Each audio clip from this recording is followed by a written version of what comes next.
By entering into 2021 assembly polls in Kerala, BJP intended not only to increase its existing vote share but also to increase its number of assembly seats in the state. State President K. Surendran also said that if the party wins at least 35 seats, then it can easily form the government. But the ground realities witnessed during the time of polling has compelled the leaders to rethink. Now they predict that the party can only secure 5 to 10 seats in the assembly polls. If the party fails to win at least 5 seats, that state leadership will certainly face strong action from the centre. The central leaders of BJP may not show the patience to pay attention to the state leaders' claim for one more time if they don't put up a satisfactory performance. This time, the planning for assembly polls was completely carried out by the central leadership. The state leadership has only functioned according to the directions of the centre. If the central leadership thinks that state leadership is not paying heed to its directions, then state leaders might have to face the strong wrath of the centre after the polls.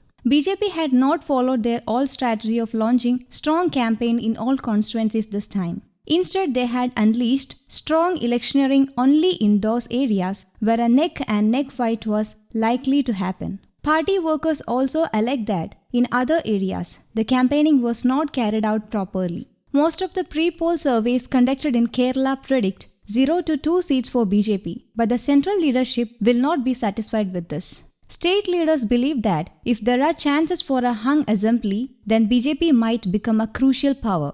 Meanwhile, BJP leaders fear that the party might lose Nimon, the lone constituency held by the party in the state. The party workers in the campaign front hold the view that with the declaration of K. Muralidharan's candidature, the prospects of LDF's V. Shivankuti had increased. Losing Nimon might create high-level repercussions in the party organization. Manjeshwaram, Thiruvananthapuram Central, Kazhakottam, Kasaragod, Palakkad and Thrissur are the other constituencies where BJP has high hopes. It is also impossible to ensure a sure victory in these constituencies, though they expect K. Surendran's victory in Manjeshwaram, where Amit Shah's Shakti Kendra tactic was implemented. Votes of CPM in these areas would be crucial. The election results in Kazhakottam, where Shobha Surendran has contested after a brief Cold War with the state leadership, is also crucial for the party. Last time, V. Muralidharan clinched the second position in the constituency. Therefore, if Shobha loses the race in Kazhakottam, then both time V. Muralidharan and K. Surendran will be answerable to the centre. News Desk, Kaumudi English.